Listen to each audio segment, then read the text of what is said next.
Good morning all students. Class second, subject है हिंदी व्याकरण। आज हम हिंदी व्याकरण का सबसे पहला चैप्टर है भाषा और भाषा के रूप, यानी भाषा क्या होती है। भाषा वह है जो हम अपने मन के विचारों को एक दूसरे के सामने प्रकट करते हैं, उन्हें क्या बोलते हैं? भाषा।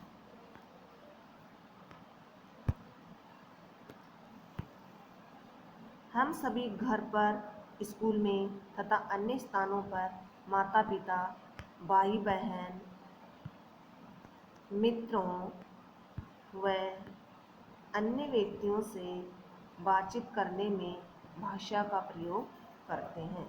यानी हम घर पर भी, स्कूल में, अन्य स्थानों पर या माता पिता के साथ, भाई बहन के साथ, मित्रों के साथ या अन्य व्यक्तियों के साथ जो अपन बातचीत करते हैं वो क्या होती है? भाषा।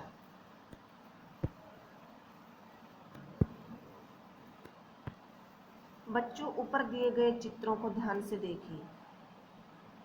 घर में, स्कूल में, मंदिर में।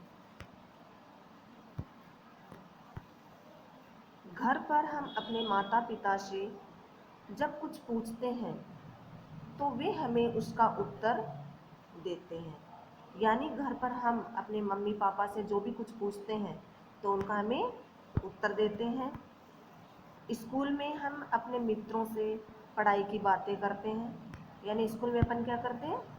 पढ़ाई की बातें करते हैं अपने दोस्तों से।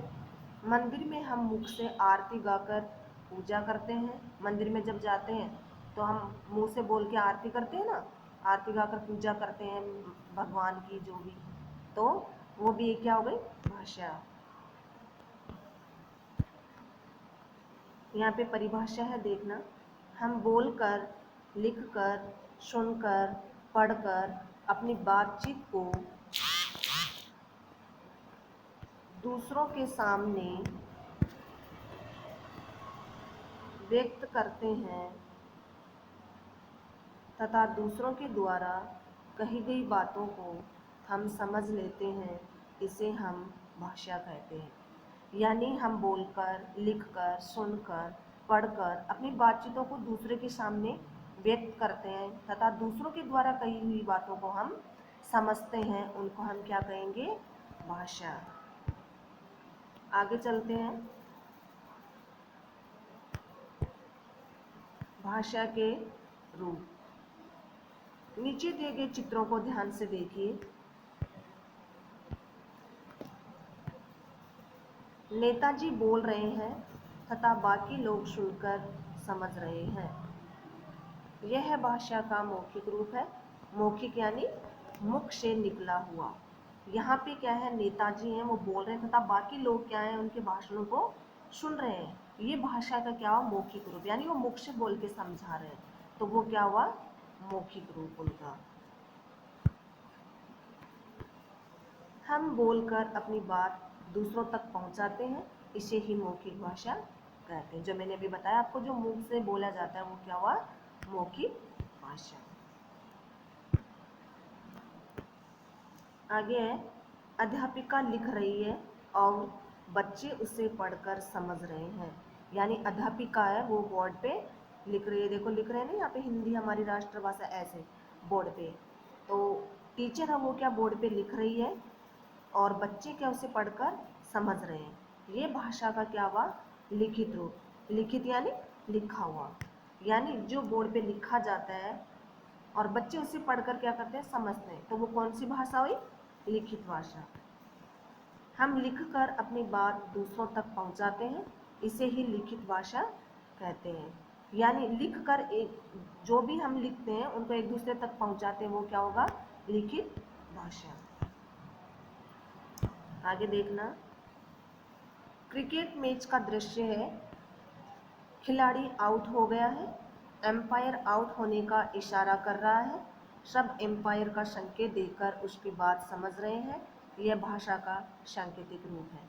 यानी क्रिकेट मैच का दृश्य, यानी क्रिकेट जो खेला जा रहा है, खिलाड़ी आउट हो गया, अंपायर आउट होने का इशारा कर रहा है, सब एम्पायर का संकेत देकर उसकी बात समझ रहे हैं। यह भाषा की क्या? सांकेतिक रूप।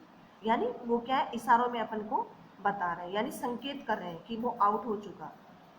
खिलाड़ी आउट ऑफ द अंपायर क्या है, अंपायर जो है वो क्या आउट होने का क्या कर रहा है, इशारा। तो सब एम्पायर क्या है, सब एम्पायर का क्या कर रहे हैं, संकेत देकर उसकी बात को समझ रहे हैं कि खिलाड़ी आउट हो गया। तो वो एक क्या हुआ उसका सांकेतिक रूप। हम संकेत द्वारा अपनी बात दूसरों तक पहुंचाते हैं, इसे सांकेतिक भाषा कहते हैं। यानी संकेत द्वारा एक दूसरे तक बात को पहुंचाना ही सांकेतिक भाषा कहलाती है। आगे, सांकेतिक भाषा अपने आप में पूर्ण नहीं है। कभी कभी हम इशारों या संकेतों को ठीक ढंग से नहीं समझ पाते, अतः यह भाषा अधिक उपयुक्त रूप नहीं है। यानी ये भाषा क्या, हम इशारा तो करते हैं लेकिन कई बार क्या ये इशारे सही ढंग से समझ में नहीं आते हैं। जैसे अपन भी कई बार कोई बात का इशारा करते हैं तो नहीं समझ पाते हैं, तो वो क्या हुआ, ये उपयुक्त नहीं है, यानी पूर्ण नहीं है। बच्चों, इस संसार में सभी प्राणियों, जीव जंतुओं के लिए भाषा बनी है। यदि मानव की एक भाषा है तो जीव जंतुओं की भी अपनी बोलियां हैं जो वे ही आपस में समझ सकते हैं। आइए विभिन्न प्राणियों की कुछ बोलियां देखें। यानी मनुष्य है वो तो एक ही आवाज़ निकालता है, लेकिन जो अलग अलग जीव जंतु हैं, जानवर हैं, वो क्या अलग अलग बोलियां बोलते हैं। जैसे देखना, यहाँ पे दे रखा कुत्ता, वो कैसे करता है, भूं भूं। कैसे करता है, भूं भूं। ऐसे ही बिल्ली है, वो कैसे करती है, म्याऊं म्याऊं। कैसे करती है, म्याऊं म्याऊं। ऐसे ही बतख कैसे करता है, क्वैक क्वैक। ऐसे ही तोता, तोता कैसे करता है, टाय टाय। ऐसे ही कौवा कैसे करता है, कांव कांव। ऐसे ही बकरी क्या करते हैं, म्याऊं म्याऊं।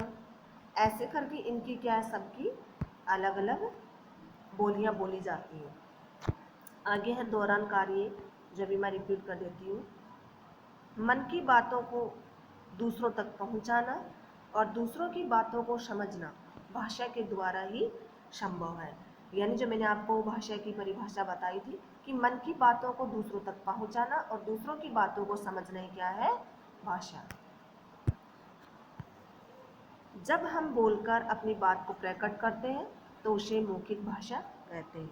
यानी हम जो बोलकर अपनी बात को व्यक्त करते हैं वो क्या हुआ, मौखिक भाषा। जब हम लिखकर अपनी बात को प्रकट करते हैं उसे लिखित भाषा कहते हैं। यानी जिस बात को हम लिखकर व्यक्त करेंगे वो क्या हुआ, लिखित भाषा। जब हम संकेतों द्वारा अपनी बात को प्रकट करते हैं उसे सांकेतिक भाषा कहते हैं। यानी संकेतों यानी इशारों द्वारा जो कही जाती है वो क्या होगी, सांकेतिक भाषा। संसार में सभी प्राणियों एवं जीव जंतुओं के लिए भाषा बनी है। जो मैंने अभी आपको बताई थी कि संसार में सभी प्राणी जीव जंतु जो है उनकी क्या है, सबकी अलग भाषा है। जैसे मैंने भी आपको बताया था, कौवा कैसे करता है, काव काव। बिल्ली कैसे करते हैं, म्याऊं म्याऊं। बकरी कैसे करते हैं, म्याऊं म्याऊं। तोता कैसे करता है, टाय टाय। ऐसे करके सबकी क्या अलग अलग भाषाएं बनी हुई हैं।